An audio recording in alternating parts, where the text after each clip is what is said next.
Matej, Lukáš a úchylák Miloš sú kamaráti. Matej však skrýva jedno veľké tajomstvo. Nie to, že je zbytče, to nie je tajomstvo. Matej totiž to skrýva oveľa väčšie tajomstvo. Tak, ale si sa pobavil, čo mám robiť. Inak, chalani, mám pre vás prekvapenie. Aké? Čo? Naozaj som začínal byť nervózny. A nevedel som, ako chalani zareagujú na moje prekvapenie. Bol som naozaj zmetený z toho, čo Matej povedal a nevedel som, čo môžem od neho očakávať. Matejovo prekvapenie vytvorilo naozaj vážnu a zároveň kontrastnú atmosféru. Už je tu! Nastal ten čas.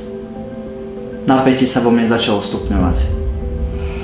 Vôbec som nevedel, ako túto situáciu zvládnem. Tajne som dúfal v kútiku duše, že Matej objednal pizzu. Vôbec som nechápal, ako myslel Matej to tu. Akože tu, že trúba. Nemyslím pec, myslím trombón. Hudobný nástroj. Moja nová priateľka.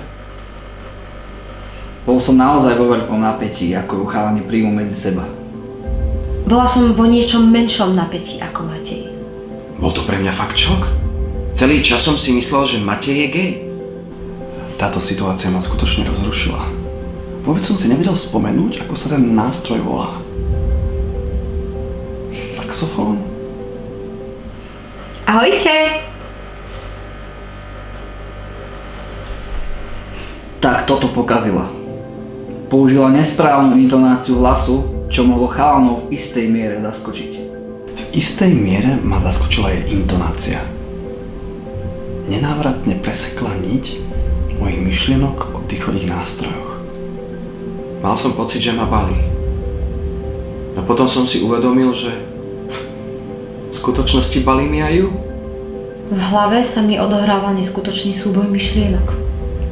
Napätie v miestnosti by sa dalo krájať. Cítila som, že som niečo pokazila.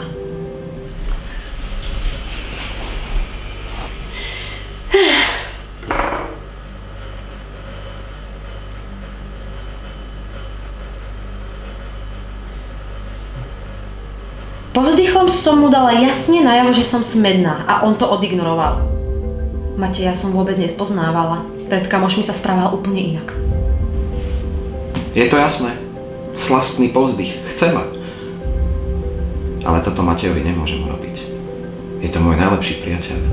To by som nikdy nedokázal. Už som začínal veriť, že všetko bude v poriadku. No v tom ma Kristína znova dostala do rozpakov. V situáciách ako je táto by sme si všetci prijali vzájomné porozumenie. Mám ale pocit, že táto slečna bude do našej party zapadať len veľmi ťažko. Tak ja som Kristína.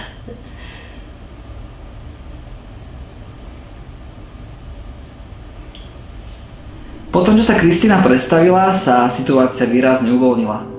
Keď sa slnko skloní, na hore hroní, chce sa mi zomrieť, spievať aj žiť.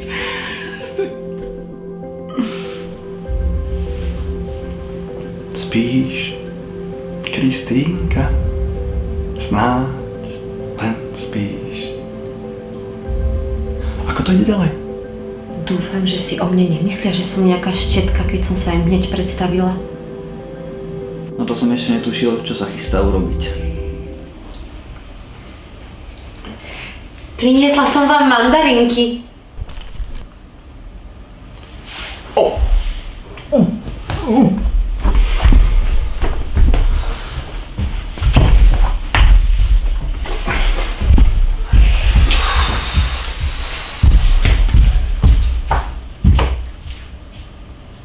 Tak týmto si to u mňa Kristína definitívne pokazila.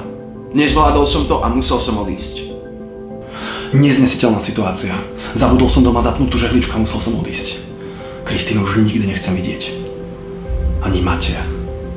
Ani Lukáša. V tom sa mi otvorili oči. Zistil som, že nie je tá pravá. Bol to pre mňa fakt šok. Toto som od Kristíny naozaj nečakal. Chalani boli super.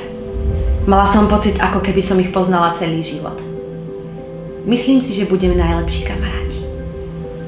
Hneď po tom, čo sa stalo, Matej odišiel hľadať novú lásku, ktorá bude vedieť, že v našich videách sú iba banány. Úchylák Miloš svoj sľub nestretávať sa s chlapcami dodržal a začal sa venovať hre na píšťalku pre deti a dorast. Lukáša hneď po odchode zrazilo BMW, ktorého majiteľa nikdy nenašli. No a Kristína?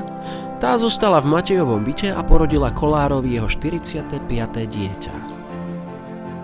Po poslednom videu si myslím, že už nám nemajú čo ďalej ukázať, ale je fajn, že nerobia content iba pre deti.